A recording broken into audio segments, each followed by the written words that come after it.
मसीह यीशु के बाबरकत और जलाली नाम में आप सबकी सलामती हो। उम्मीद करता हूँ आप सब खैरियत से होंगे। इस सीरीज़ की जो आखिरी वीडियो थी हमने उसमें याखीद की बात की थी कि याखीद अबरानी का ऐसा लफ्ज़ है जो एक के लिए, इकलौते के लिए इस्तेमाल होता है। और फिर हमने कहा था कि लेकिन एक ऐसा लफ्ज़ है जो हमेशा खुदा की ज़ात के लिए, क्योंकि जब जब खुदा की ज़ात के लिए एक का लफ्ज़ इस्तेमाल हुआ है वो कौन सा है, तो आज की वीडियो में हम उस पर बात करेंगे।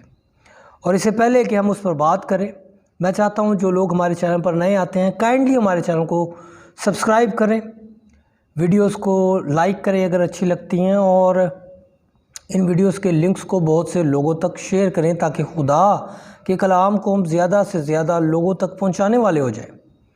वो लफ्ज़ जो है वो एखाद है। एखाद ऐसा लफ्ज़ है जिसका मतलब भी यही है कि एक, लेकिन ये सिर्फ गिनती के एतबार से या गिनती के जो अददो शुमार हैं उनके बाइस एक नहीं है, बल्कि ये लामहदूदियत की वजह से कि खुदा अपनी ज़ात में लामहदूद है, इस वजह से वो एक है, इस वजह से वो लासानी है, इसलिए वो एक है। और जब हम इसके मतलब को देखते हैं तो इसके जो मायने हैं, जो इसका मफ़हूम बनता है वो क्या है। सबसे पहला कि ऑल टुगेदर। ऑल टुगेदर से क्या मतलब है? ऑल टुगेदर से मतलब ये कि सब को मिलाकर एक। आपको यहाँ मैं बताता भी चलूँ कि जो अखाद है या एखद है, ये ग्रामर की रूह से कलेक्टिव नाउन है। कलेक्टिव नाउन जिसमें बहुत सारे लोग हैं लेकिन उन्हें एक ही काउंट किया जाता है। जैसे टीम है, वो कलेक्टिव नाउन है तो उसके अंदर 11 खिलाड़ी, लेकिन फिर भी माना एक टीम जाता है। और इसी 22 खुदावंद अपनी लामहदूद ज़ात में एक है। और जब हम यूसाया की किताब का मुताला करते हैं तो वो खुदा की लामहदूदियत को बयान करता है कि किसने समुंदर को चुल्लू से नापा, किसने पहाड़ों को पलड़ों से नापा, किसने ज़मीन की गर्द को मुट्ठी से नापा, या किसने आसमान को बालिश से नापा।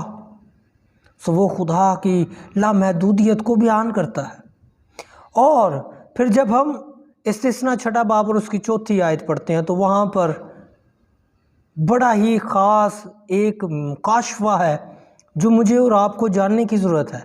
वो कहता है, सुन ए इसराइल, खुदावंद हमारा खुदा एक ही खुदा है। और यहाँ पर जो खुदावंद की ज़ात के लिए लफ्ज़ एक इस्तेमाल हुआ है, अबरानी लफ्ज़ वहाँ पर एखाद इस्तेमाल किया गया है। और हमने बात की कि एखाद जो है वो उसका जो मतलब है वो प्रॉपरली यूनाइटेड या ऑल टुगेदर के हैं। और यहाँ पर आपको वाज़े तौर से बयान मिलता है। और मैं आपको एक बात और बताता चलूँ कि बाइबल मुकद्दस में कोई भी लफ्ज़, कोई भी आयत, कोई भी जुमला बग़ैर किसी वजह के नहीं है।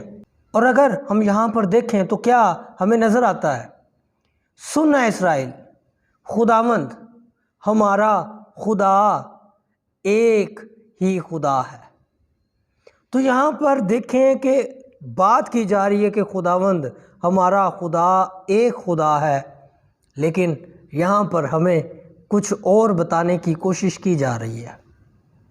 और वो कोशिश क्या है, हम आइंदा वीडियोस में देखने की, समझने की कोशिश करेंगे कि क्या खुदावंद हमें समझाना चाहता है, बाइबल में क्या तालीम है खुदावंद की ज़ात के मुतालिक। सो आज के लिए इतना ही था। खुदावंद आप सबको बहुत ज़्यादा बरकत दे और आपकी फैमिलीज़ को बहुत ज़्यादा बरकत दे, आपको सरफराज करे। और यही हमारी दुआ है और यही हमारी कोशिश है कि आप खुदावंद में तरक्की करते चले जाएं। बहुत शुक्रिया। खुदावंद आप सबको बहुत ज़्यादा बरकत दे। आमीन।